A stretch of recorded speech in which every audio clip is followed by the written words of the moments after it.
저는 지금 HLD에서 그 소장으로 일하고 있는 이혜인이고요. 지금 HLD가 시작된 지 이제 약 5년이 조금 지났는데, 한국에 와서 이제 회사를 차려서 일하기 전에는 미국에서 주로 일을 했어서, 이제 미국에서 쓰는 일반적인 계약서를 이제 어느 정도 표준이라고 인식하고 있다가, 한국에 와서 이제 처음 맞닥뜨린 것들이 굉장히 생소하고 희한하고 막 분노를 유발하고 뭐 이런 것들이 좀 많이 있었던 것 같아요. 그래서 지금까지 보면 항상 나쁜 거에서 좋은 걸로 이렇게 점진적으로 꼭 나아졌다기보다는 계속 이상한 것과 나쁜 것들이 계속 반복되어 오고 있지만, 아주 크게 봤을 때는 그래도 좀 더 나아지고 있다라는 생각이 좀 들고, 그렇게 되는 이유에는 사실 뭐 저희가 조금 더 까다롭고 뭐 꼼꼼하게 챙긴다만 있는 것은 아니고, 좀 전반적으로 변화하고 있는 점들도 있는 것 같습니다. 지금 좀 두서없는 예시들을 들면서 어떤 것들이 있는지를 한번 같이 이야기를 해볼 건데요. 지금 보여드리는 첫 번째 예시는 이제 저희가 거의 처음 이제 맺었던 계약인데, 뭐 용어나 이런 것들부터 굉장히 생소했어요. 과학 지시서라는 말도 조금 이상하게 느껴졌고, 계약 기간이 날짜로 써져 있지 않고 계약 시부터 교부시, 뭐 검사 필증 교부시까지, 이거 사실 정말 몇 년이 될지 모르는 악성 코드 중에 하나인데, 그때는 이게 뭐라는 건지 잘 몰랐고, 보증금이 없는데 사실은 계약이행 보증금이 뭔지도 몰랐기 때문에 있어야 되는지 없어야 되는지, 없어서 좋은 건지 잘 몰랐어요. 그래서 지체 상금률이 있었는데 크게 신경 쓰지 않았고, 근데 이제 사실 의문은 들죠. 상식적인 수준에서 그래, 내가 늦어서 손해가 생겼다면 책임은 있겠지만, 그러면 뭐 니네가 늦어도 책임은 있냐? 라는 게 이제 당연히 드는 의문일 텐데요.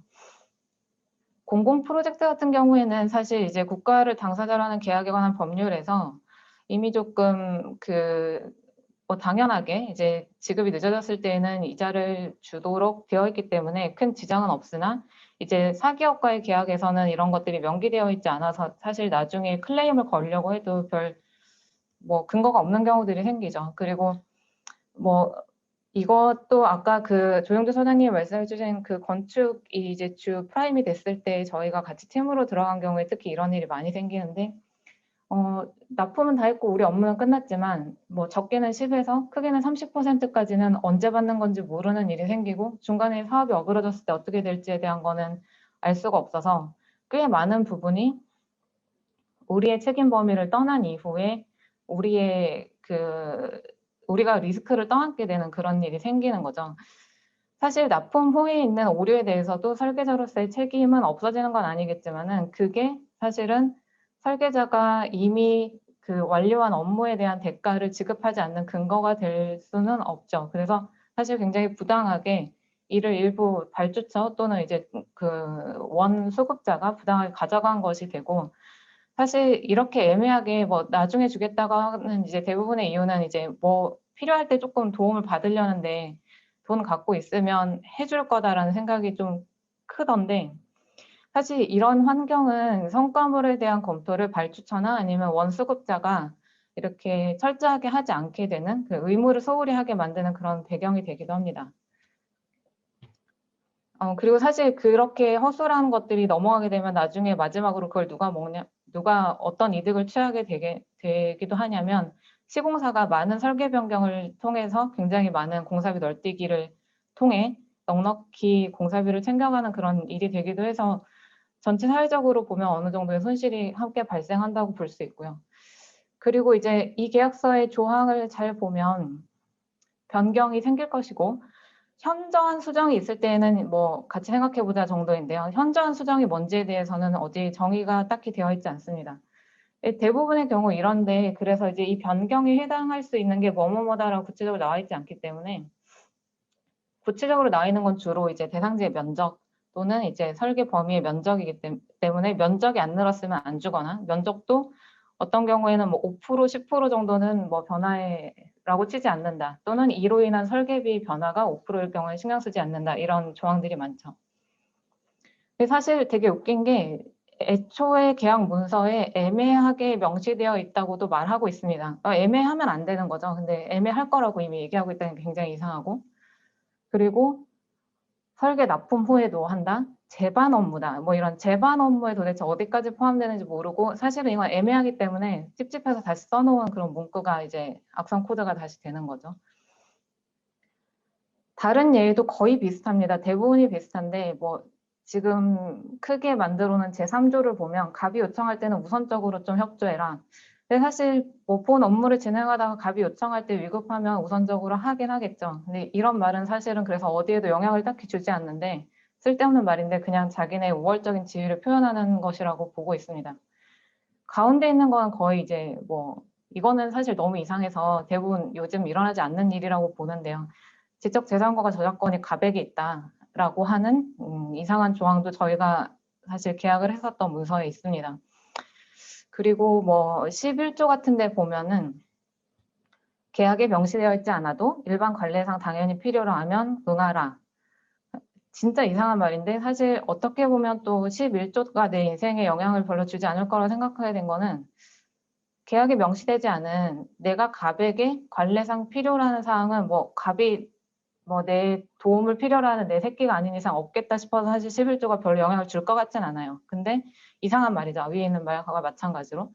근데 13조 같은 경우에도 뭐 즉각 해소할 의무와 책임을 지닌다는 어느 정도는 맞습니다. 근데 아까 말했던 것처럼 그 과업이 종료될 때 발주자가 검토하는 것도 그 발주자의 의무이고 그걸 승인했다고 하면 그 승인한 것에 대한 책임을 저희가 또 질 필요는 없는 것이죠. 근데 그거에 대한 책임을 계속 전가하고 있고 또 그 외 요인으로 인한 변경이 있거나 아니면 그거에 대한 검토 요청은 사실 철저하게 추가 용역에 해당한다고 볼 수 있습니다. 이것도 그 같은 예인데 뭐 갑의 사정에 따라 증감 또는 변경될 수 있다고 얘기를 하고 있어서 사실상 지금 계약서에서 가장 중요한 거라고 보면 뭐에 대해서 어느 대가인 거잖아요. 근데 뭣도 정해지지 않고 대가도 정해지지 않은 사실상 이상한 종이가 된 상황이고 너무 애매해서 그리고 해결점이 명확하지 않을 때는 갑의 해석에 따른다.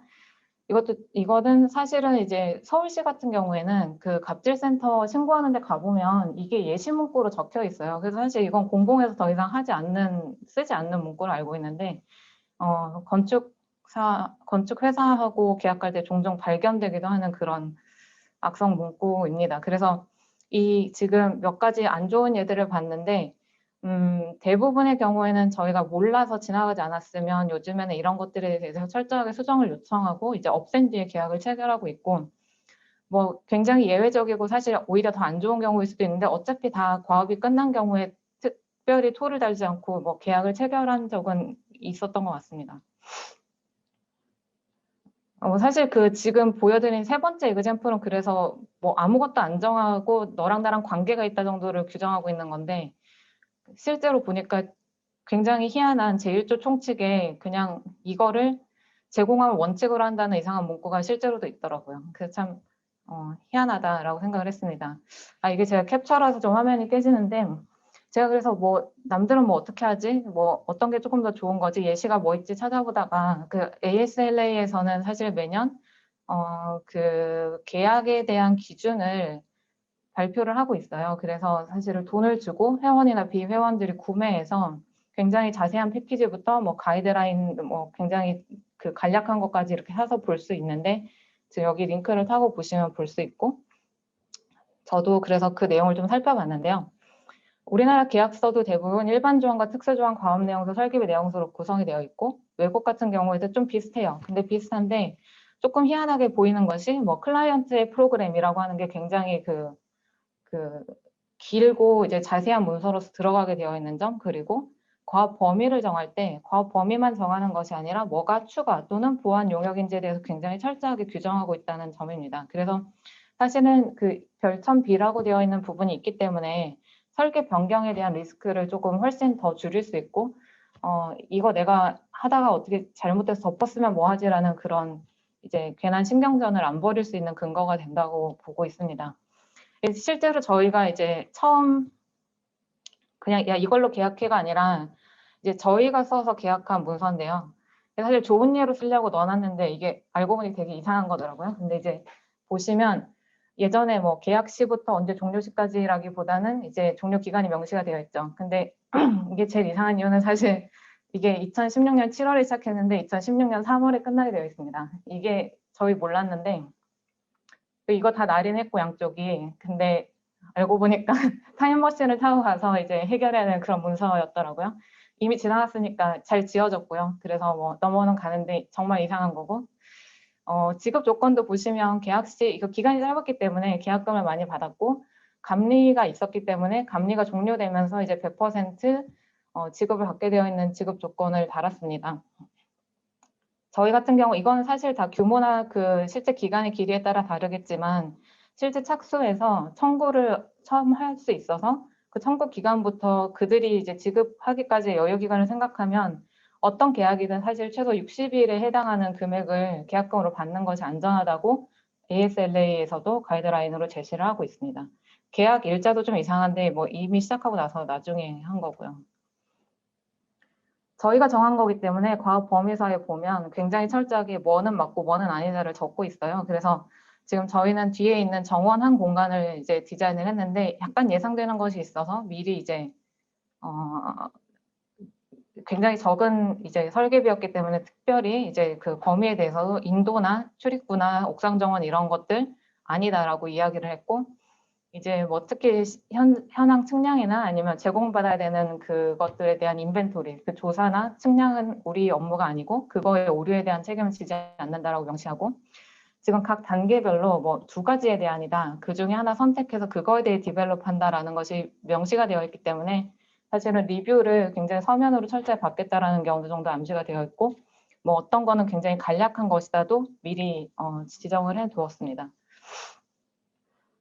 그거에 덧붙여서 이제 당구장 표시에서 쓰는 말로 이제 제외사항이 이제 저희가 예상되는 이제 뭐를 더 하게 애매하게 들어올 것 같은데 업무 분장이 분명하게 되어야 될 것 같은 거, 뭐 구조 검토나 이제 구조 검토는 사실 우리가 안 해야 된다라기보다는 경우에 따라서 설계비에 포함이 안 되어 있었다면 구조 검토, 사이니지 관련한 거, 뭐 마케팅 업무 이런 것들은 아니다라고 지정해 놓은 것도 있고, 지금 아래 보시면 위에 나열되어 있지는 않지만 설계 변경이란 크기나 복합성, 일정, 성격의 변화, 그리고 이미 작성된 문서에 대한 개정 이런 것들이 굉장히 포괄적으로 다 포함될 수 있다라고 규정을 해서 나중에 이제 괜히 야금야금 이제 추가가 돼서 눈덩이처럼 불어나는 것을 미리 방지하려고 이제 이렇게 굉장히 철저하게 썼고, 실제로 이 일에 대해서는 추가 용역이 일어나서 저희가 원래 계약했던 거에 한 60%에 해당하는 그 추가 금액을 받을 수 있었습니다. 그리고 이제 그 저작권에 대해서도 뒤에 또 말씀을 아마 해주시겠지만은 설계자에게 귀속되는 것이고 설계비를 완납했을 때 사용할 수 있고 이 프로젝트에 대해서만 사용할 수 있다. 그냥 굉장히 명확하고 그냥 뭐 상식적인 선에서 이제 들어갔습니다. 지금 보신 예에 나와 있지는 않지만 제가 ASLA 가이드라인을 보면서 조금 이거 좀 더 알아놔야겠다라고 생각했던 부분이 몇 개 있어서 말씀을 드리면, 아까 그 과업 범위와 추가 과업 또는 추가라기보다는 이거를 에디셔널 정말 추가라고 표현하기도 하고 보충이라고 서플멘탈이라고 표기하기도 하는데, 이거는 이 과업이 뭐냐, 뭐가 아니냐, 그리고 사실은 뭐가 더 될 수 있느냐, 이 2가지를 다 얘기하고 있어요. 그래서 꼭 뭐가 아니다라는 부정이 아니라 우린 이걸 하는 사람인데 설계비에는 지금 들어있지 않은 거니까 나중에 필요하면 더 요청해라는 이야기죠. 그래서 어떤 종류가 예상되는지를 적고, 심지어 어떤 경우에는 그게 너무 발생할 것 같으니까 그거에 대한 견적을 함께 주기도 합니다. 만약에 견적이 그때 책정되지 않았다면은 나중에 이런 추가가 발생할 경우에는 매너에 대해서 아월리로 정산하게 될 거라고 이제 명시가 되기도 합니다. 그래서 뭐 지금 영어는 그렇고 그냥 보시면 예를 들어서 그 추가 과업이 뭐가 예로 들어있냐면 뭐 공청회나 다른 언론 발표용 준비, 그리고 이거에 대한 성과물이 뭐가 있다, 뭐 보드가 있고 뭐 이런 것들을 나열해놨고, 뭐 대상지 외부 지역에 대해서 컨셉 디자인을 할 경우에도 요거까지는 할 수 있다 이렇게 지정해놨는데, 사실 저희가 하다 보면 늘 일어나는 일이기 때문에 미리 이야기해놓는 것이 굉장히 좋은 이제 방편이 될 수 있습니다. 아까 조영준 소장님 말씀하신 것처럼 이제 여러 팀들이 구성되어 있는 경우에는 특히 뭐가 맞고 뭐가 아니다도 중요하지만 뭐를 누가 하고 내가 보조한다라는 역할 구분이 굉장히 중요한 경우가 있어서 지금 이 복잡해 보이는 표에 보면 각각의 역할이 언제 보조가 돼야 되고 언제 주가 돼야 되는지를 굉장히 정확하게 명시하고 있는데, 실제로 왼쪽에 있는 얘 같은 경우에는 저희도 이 표를 기준으로 해서 사실 저희나 아니면 저희 협력사 누구에게도 해당되어 있지 않은 것에 대해서 추가로 비용을 인정받아서 정산을 받은 경험이 있습니다. 프로젝트 버짓에 대해서는 사실 그 저희하고 굉장히 다르게 그 ASLE 가이드라인에서는 정의하고 있는데 조금 어려워서 제가 다 이해는 못했지만 요는 그렇습니다. 이제 그 공사비 요율로 책정된 설계비들이 있기 때문에 그거에 맞춰서 하는 게 응당 상식적인 것인데 사실 이런 경우가 많죠. 이제 지자체가 특히 공원을 뭐 한 30억에 지을게라고 조금 축소해서 내놓고 그 동시에 설계비도 함께 축소됐는데 나중에 한 70억어치 해보라고 합니다. 그럼 하죠. 그러면 나중에 VE 과정을 거쳐서 한 50억에 해요. 그럼 50억 설계를 다시 해요. 그러니까 사실은 두 번이나 강도질을 당한 건데요.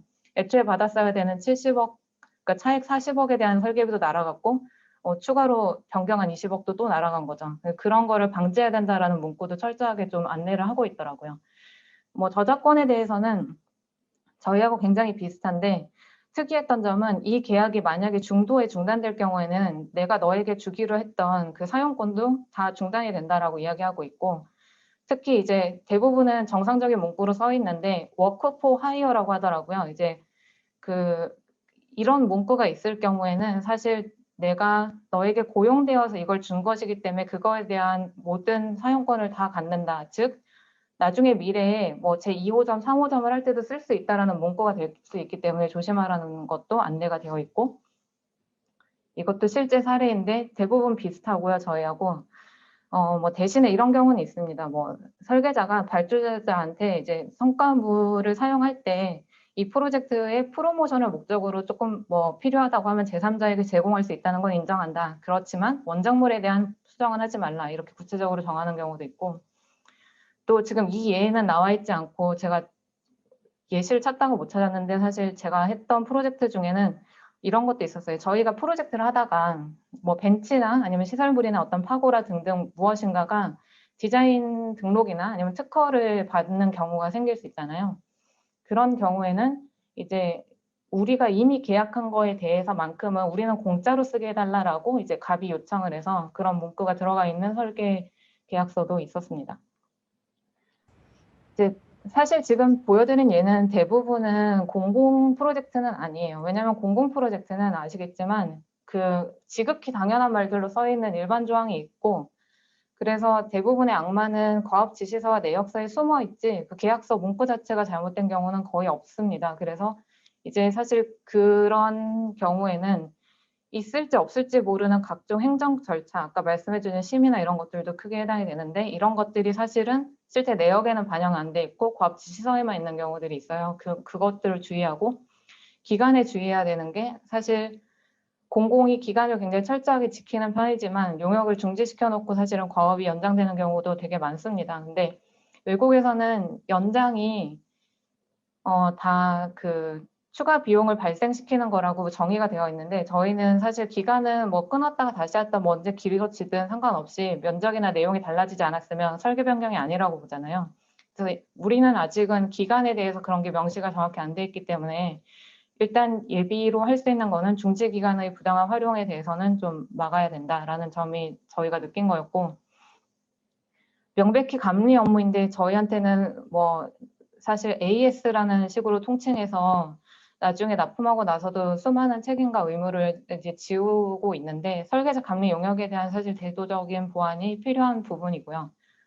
그리고 내역서 내에도 이제 많은 엑셀표들을 받아보면 숨어져 있는 이제 할인율 같은 것들이 있더라고요. 그래서 저희는 지금 저희가 냈던 가격 제한 이하로는 내고를 절대 하지 않고 있습니다. 그래서 내고를 하지 않고 그런 원래 있던 그 프로젝트의 설계비에 맞추려고 하다 보면 아까 앞에서 얘기한 그 과업 지시서에서 어떤 내용들을 지우고 대신 여기 하겠다라는 그런 합의, 그 실제 협상을 할 수 있는 기회가 생기더라고요. 그래서 이제 그런 방식으로 내역서와 과업 지시서의 균형을 찾아가고 있고 그 외에는 이제 대부분은 사실은 모호함과 애매함을 없앰으로써 서로의 해석의 여지를 주지 않는 게 계약서의 1원칙인 것 같아요. 그리고 그런 내용에 영향을 주지 않더라도 이상한 가불관계를 형성하는 부당한 문구를 지우려고 하고 있고 이제 사실 저희도 뭐 해봤는데 한 번쯤은 법률 자문을 받아서 특수하게 쓰고 싶은 문구에 대한 영향을 충분히 이해하고 하는 것이 필요하겠다라는 생각을 하고 있습니다. 네, 이상입니다.